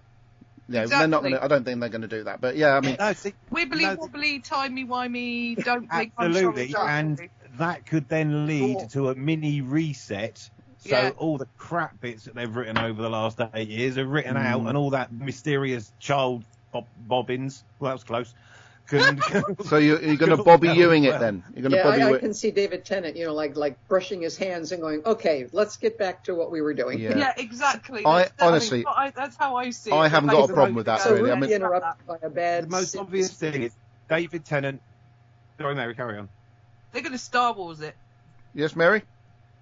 Oh, I was just saying, have him say, let's get down to it again before, that it took a wrong turn. Yeah. Well, turn left. Maybe the Doctor had the beetle on its back. We'll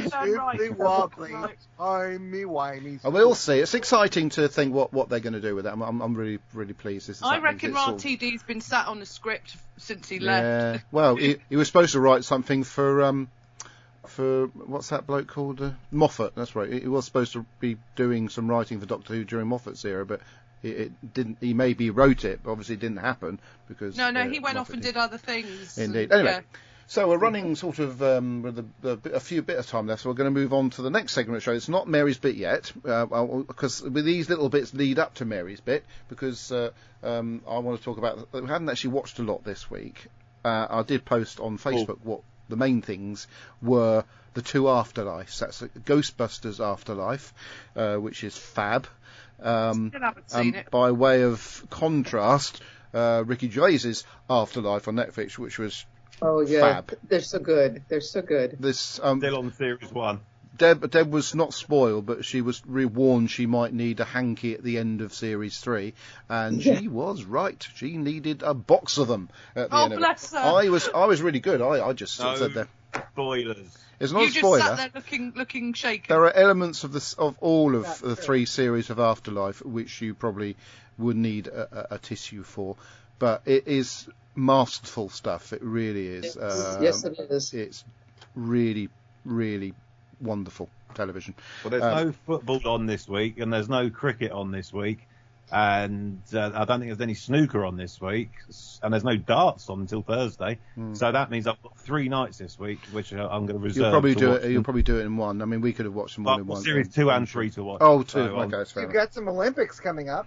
It's such a wonderful series. And over here we've got the Super Bowl weekend coming up. Yay! It's always the Super Bowl on my birthday. Isn't that I mentioned it was my? Yeah, but isn't that the one where Janet Jackson gets her boobs out? No, that happened. The Super Bowl's not until the 13th. Right. That's the one. Every year, yeah. Every year. Okay, so that's what I've been watching. Sorry. Super Bowl halftime show this year, American colleagues. Yeah. Have no idea. I don't watch it. Is it Meghan Markle? It's a bunch of rap stars. Draft horses. Yeah, it's just a bunch of rap stars at the Super Bowl halftime. Oh, wonderful. Right then. Right, so that's what main stuff I've been watching this week. Apart from I've actually managed to get back to playing golf on my PlayStation for the first time in 3 or 4 months. I play it on the Wii. And lots of sort of crime programs. There's been some really good crime series, documentaries to watch. There's a documentary on Netflix which I think it's called Puppets or something like that. Deb's got me to watch, and she doesn't watch documentaries, so I'm just about to start watching that one. And that's all basically what I've been watching. We didn't go to the cinema because the only thing on is Sing 2, and Isabella's already seen it on one of those dodgy sites. So, Debbie, what have you been watching this week? Who? Pardon? Who? Okay, so... Didn't hear your name. Didn't hear the name. What name did you call? I said Deb. No one heard her name. Deb. It's funny I said Debbie, and she's the one that piped up with who. Debbie, what have you been... None of us heard it. All right. Hands up if we're all in agreement we didn't hear Debbie's name. I did not hear Debbie's name. I got my hand up. Right. Thank you. Second. Well, let me bloody speak then. Right. Anyway. So. We'll lose it again. Don't worry. Debbie. I have been watching. This week I have mostly been watching. This week I've mostly been watching. Digging for Britain. Oh, that's superb. I watched that. It is absolutely brilliant. It is.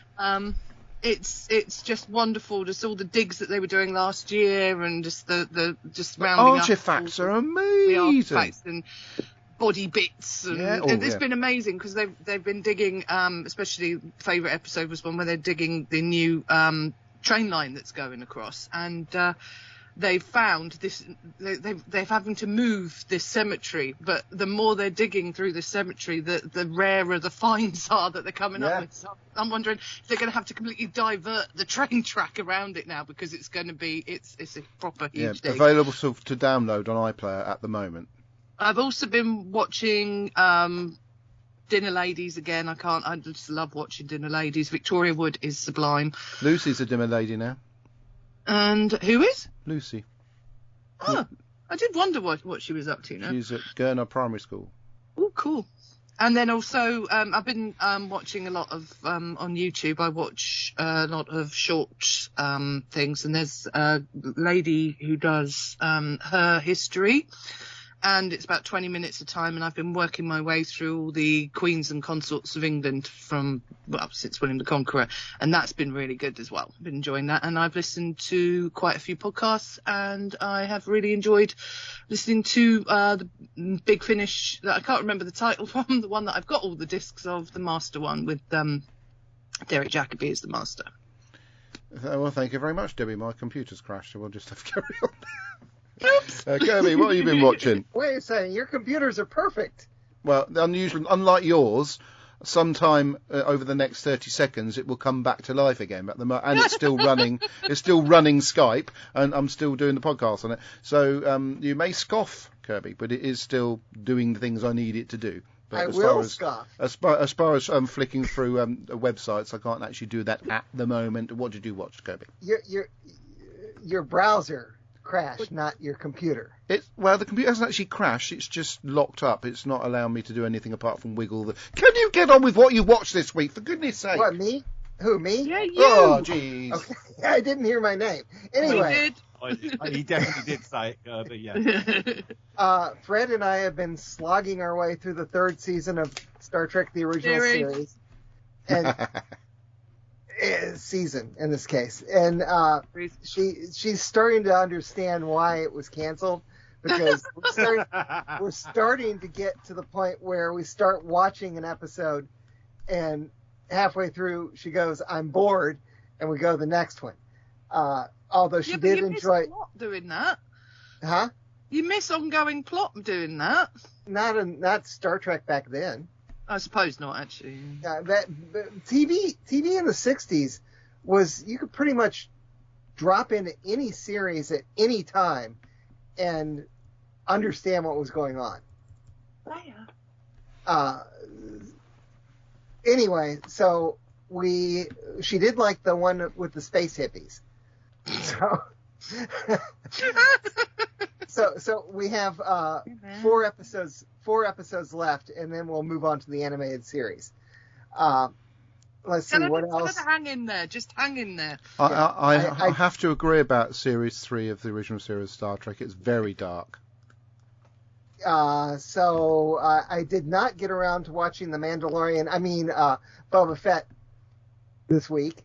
Me neither. When you do get around to that episode, you will understand why I said what I said. Okay. And let's see. Last night I got Fred to watch Tron for the first time. She said she started out, said it was boring, but then once they got inside the computer, she thought it was pretty good. And then we, very late at night, we started watching a Goofy movie again, and I just had to go to bed because it's way too late. But a Goofy movie is so much fun. Is that it? Yep. Splendid. Ben, have you watched anything apart from sports stuff this week? Well, I've watched loads of sports stuff, but I also have watched 3 other non-sport things. Firstly, do you know what? I just thought of 3, and then the bill just got out of my head just as soon as I said, right. Well, the first thing I watched, which was absolutely phenomenal, was the Oliver Stone documentary, the updated version of JFK. Now, I'm sure we all know about the JFK story, and the fact that he basically ruined the launch of Doctor Who, which is no good whatsoever for any American president. No, on a serious note, it's absolutely fascinating. The Warren Report, which was the official American governmental report into how JFK got shot, what happened that day. Over the years, with all the files that they've been releasing since the original film came out in 1991, I think, has basically blown the American government's theory literally out of the water.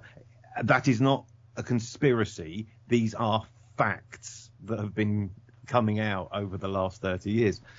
Absolutely incredible. Some of the information written in it. There's one thing which I'll regale you with, which should scare the bejesus out of you, or at least make you think.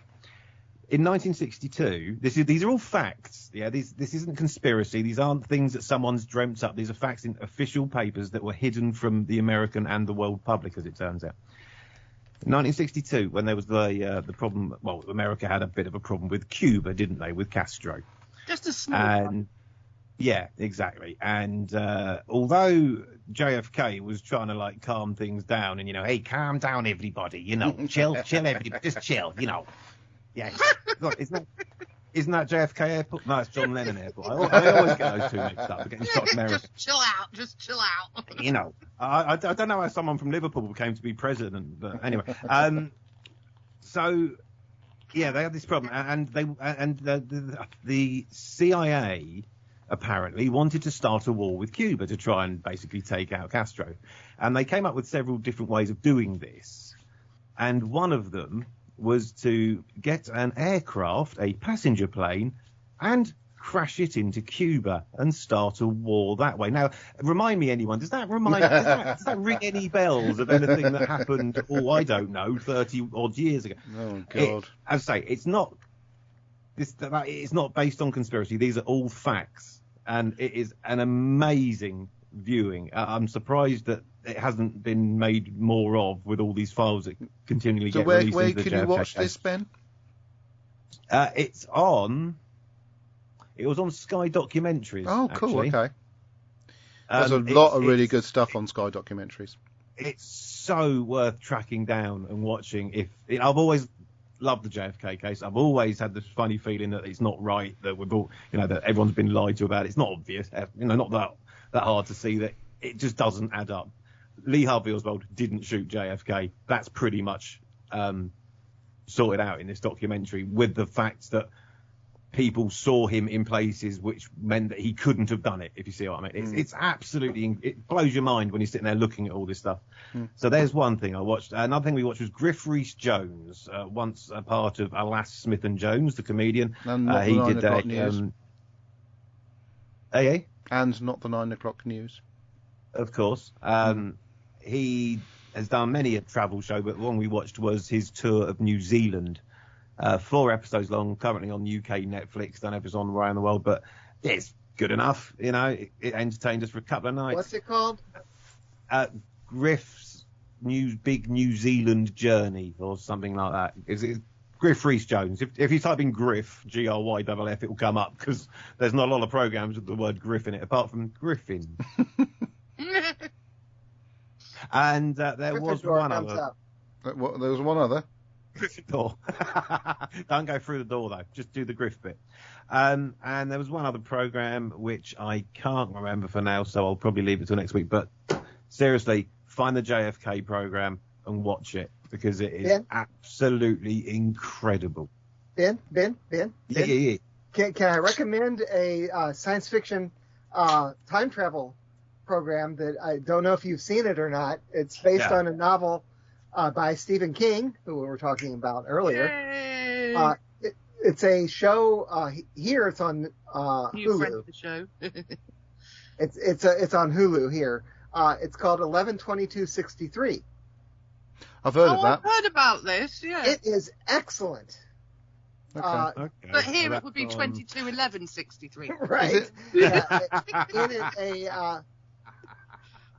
it, a character played by James Franco is an English teacher who lives in Maine, who time travels back to November 22nd to try to prevent the assassination. But he becomes attached to the life he makes in the past. That sounds like Umbrella Academy. But it can't. It does sound like Umbrella Academy. It's very good. Yeah. Well, I found it here. It's on Apple TV, so that means I'd have to pay for it. So I'd have to try and find it by other means. But, YouTube, 24 daily hour. But I think the other thing, I hope they didn't try and point at, try and make him to be like the shooter on the hill or something on the grassy knoll, because everybody knows that was Dave Lister from Red Dwarf.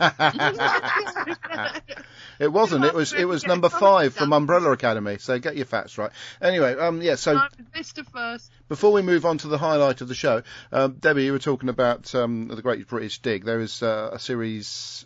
It was series 9. I think series 7 is available to streams on Sky somewhere. So try and watch that, because there's 6 episodes of that, and it's really good too. I absolutely love it. She's alternate me. That's what we joke as. Because she dresses the way I want to dress, and she's doing what I always wanted to do. What gets me with this? Alternate me. You're talking about Professor Alice Roberts. Now, she sasses it up something chronic when she's doing her pieces to camera, and she's trying to stifle her Bristol accent, which makes her pronounce words in a very strange sort of way. She sort of talks a bit like this, but she's very she's certainly good to the eye, shall we say. But anyway, right, this is the moment I was going to do a special jingle for. Pardon? She's in your lovely ladies on the television. Yeah, but she's in her mid-40s, so I think it's appropriate. So this is the highlight of the show. We're going to lead out with Mary's bit. Sorry, I haven't got any music for that, but it's just you, Mary. You said you'd have a jingle ready. I was going to compose one, but then I forgot. All right. Hold on, Mary. I think I've let you down, Mary. Mary's bit. I did have one in mind. It's Mary's bits, Mary's bits, Mary's bit. No, that's Robin Hood, isn't it? No. Right then, Mary, you've got... It's a part of the show that's a massive hit, and by everybody for Mary's bit. Oh, dear. Mary, what have you been listening to, Big Finish style? No, it doesn't have to be Big Finish. It's anything Mary likes. Go on, Mary. Mary, what's on your bits this week? Is she still there? Mary. Mary's on mute. She probably got a phone call.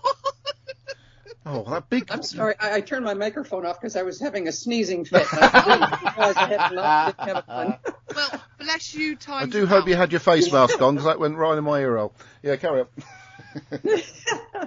on. Okay, well, on the general topic of sci-fi, I'm still mourning the end of The Expanse, which was... yeah, Tom's still wearing a black band for that, yeah.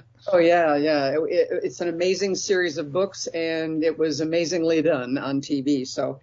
There's that. But again, in sci-fi, I'm watching something called The Silent Sea, which is let me see, it's a Korean group of astronauts being sent to the moon to recover, they're not sure what, but a previous colony that was on the moon is now dead and has been for like a couple decades, and they're supposed to go there to retrieve something, but they crash land, so they don't have a way back to Earth.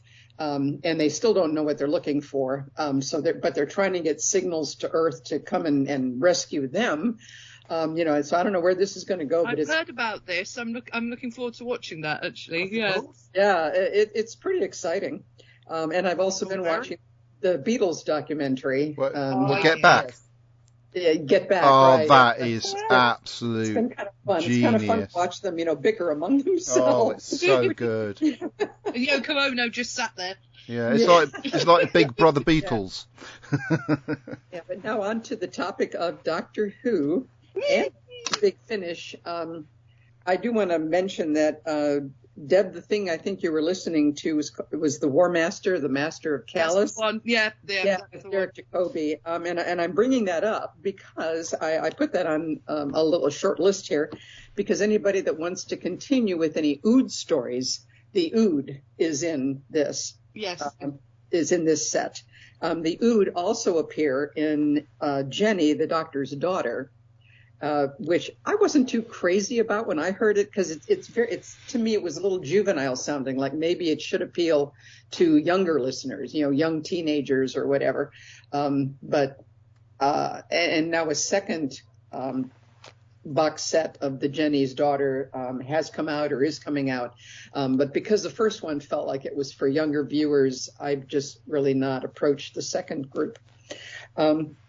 Something that I do want to talk about, though, is, and I should have brought this up last week, was that the actress who played the 12th Doctor's wife, her name is Tracy Childs. She is a very independent and very interesting character in Big Finish, and it starts out with their release number 25. They ended up in the 290s, when they stopped. So this gives you an idea how old this is. But the title of it was Colditz, and it's one of Big Finish's, I would say, best stories. It features the Seventh Doctor and Ace, who go back to Nazi times in an alternate universe where the Nazis win. And the character that Tracy Childs plays, her name is Elizabeth Klein, and she is a Nazi sympathizer and not very nice. But something else of interest is that one of the lesser characters in this, who is a very evil Nazi soldier, is David Tennant. And he's pretty frightening in this. But the Tracy Childs character, Elizabeth Klein, continues on. There are more releases with her where she shows up in other times in history where the Seventh Doctor lands. And so the two of them have some interesting, kind of adventures together where we learn more about the background of this Elizabeth Klein character, where she really comes from, because she actually is a time traveler. And let me see the stories that follow on, if anybody, wants to take note because they want to know more about Tracy Childs and her Elizabeth Klein character, is release number 130, which is 1,000 Tiny Wings, 131, which is Starlight Robbery, followed by Daleks Among Us. And then 132 is Architects of History. And by this time, she and the Seventh Doctor have joined up, so she becomes his companion. She ends up joining UNIT as their scientific advisor. So there are more adventures. When the Seventh Doctor shows up in the unit's time frame, she joins him so that they are doctor and companion together. So if anybody wants to follow the career of Tracy Childs as Elizabeth Klein, there are a lot of stories in Big Finish with her. Anyone who wants to follow up, just if you go to the Big Finish website, just put Elizabeth Klein in the search and you'll see all the stories that she is in. And I've already talked about the Oods being in a few other Big Finish stories, not as major characters, but they are there. And in terms of books, I've been reading. This is one of the older ones that have been put out. One of the Doctor Who New Adventures, which are all Seventh Doctor and Ace and Bernice Summerfield stories. And the one I'm reading right now is called Blood Heat, where they appear in, it seems like dinosaur times, but time is all gone sideways. So when they show up there, there's the Brigadier is there. Not just Ace, but who was the third Doctor companion? What was her name? Sarah Jane Smith? Joe? No. Joe, what's someone call it? Joe Grant, that's it. Joe Grant. She's here, and as is Liz. The Liz other Shaw? Scientific lady. Liz Shaw. Liz Shaw. Yeah, Liz Shaw is in this. So it's a very interesting book because we keep running into characters from past Doctors. And they're in, like I say, like dinosaur times, and the Silurians are the dominant race, and the humans are the slaves. So it's a very interesting book that I'm reading. So I would say out of all of us on the podcast, I'm probably the one that is the most steeped in listening, reading. Very much, yes. Doctor Who stuff, yeah. Good. I'm the least. Well, that's why you've got Mary's bed. No, I'll get around to recording something at some point. I did nearly do it. I composed it in my head and everything, but then I realised, but before I'd actually recorded it, that actually was time to record the show. So therefore, and I can't really do it tomorrow. I don't think you need to now, mate. I think mine was probably better than yours was. No, it wouldn't have anyway. been. No, and I'm going to be a little bit busy tomorrow because my mum's got a chemo. What do you call it?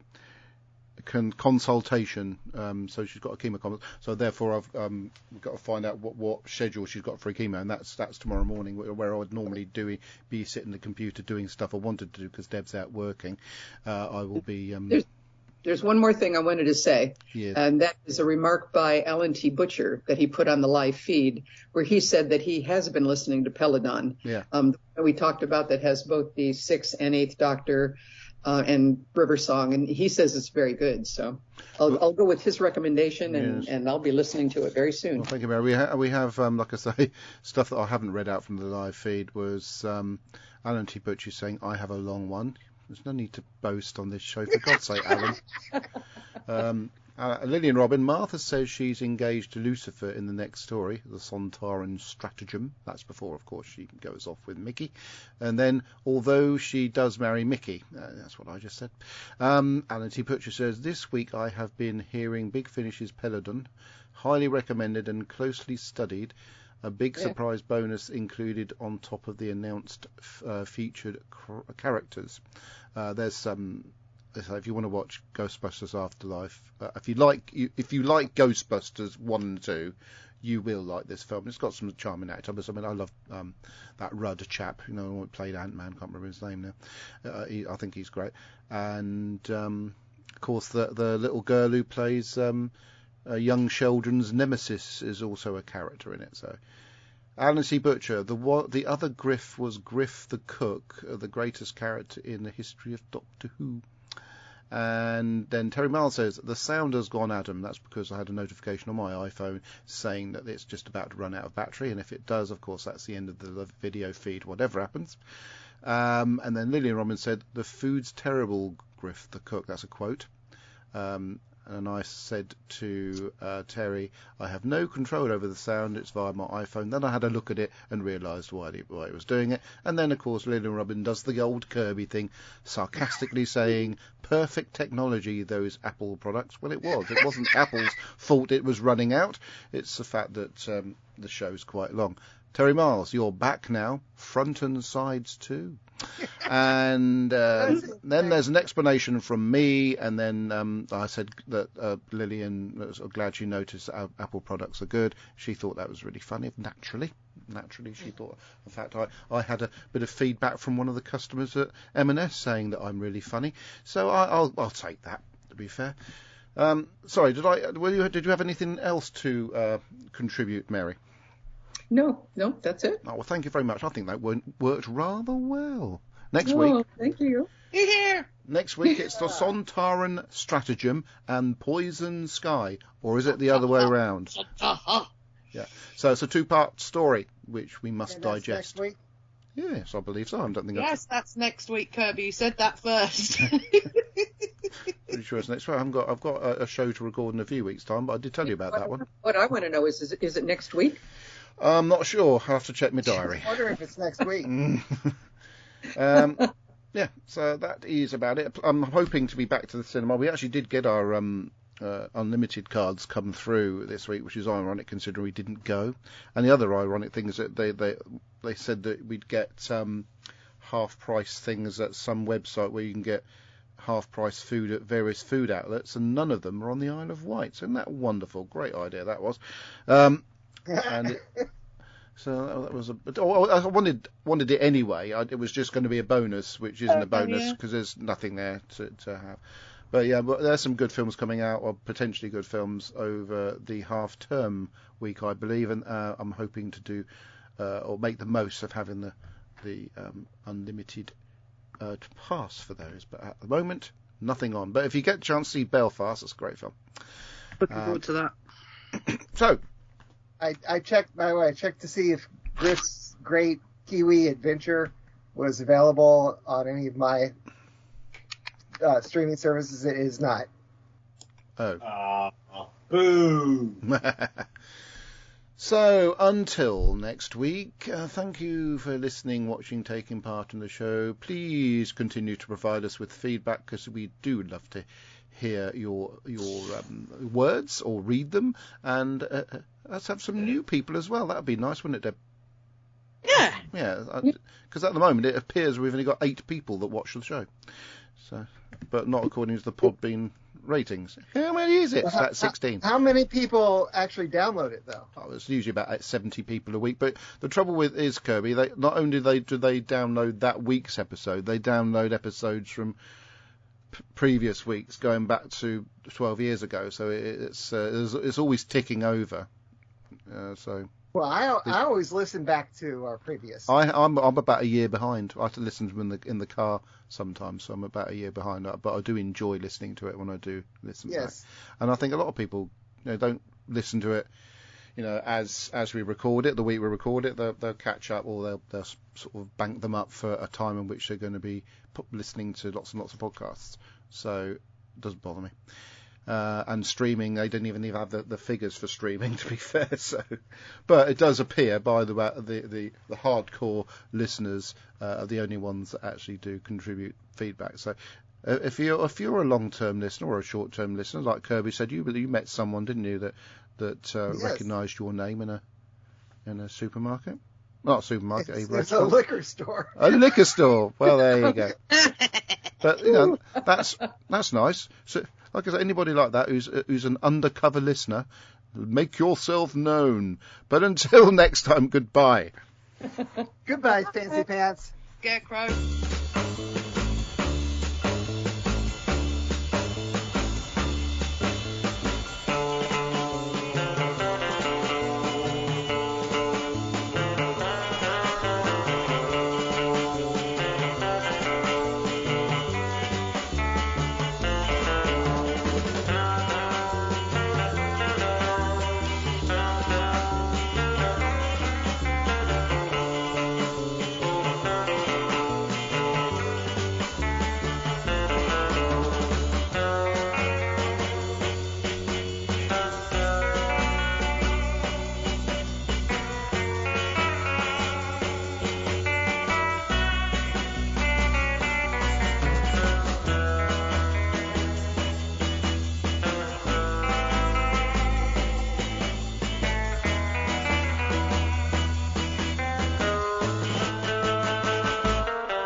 20 Megabyte Doctor Who podcast is an APV Services production sponsored by whowon.co.uk, lavazi.co.uk. We are a proud member of the Doctor Who Podcast Alliance. Doctor Who is a trademark of the BBC. No copyright infringement intended.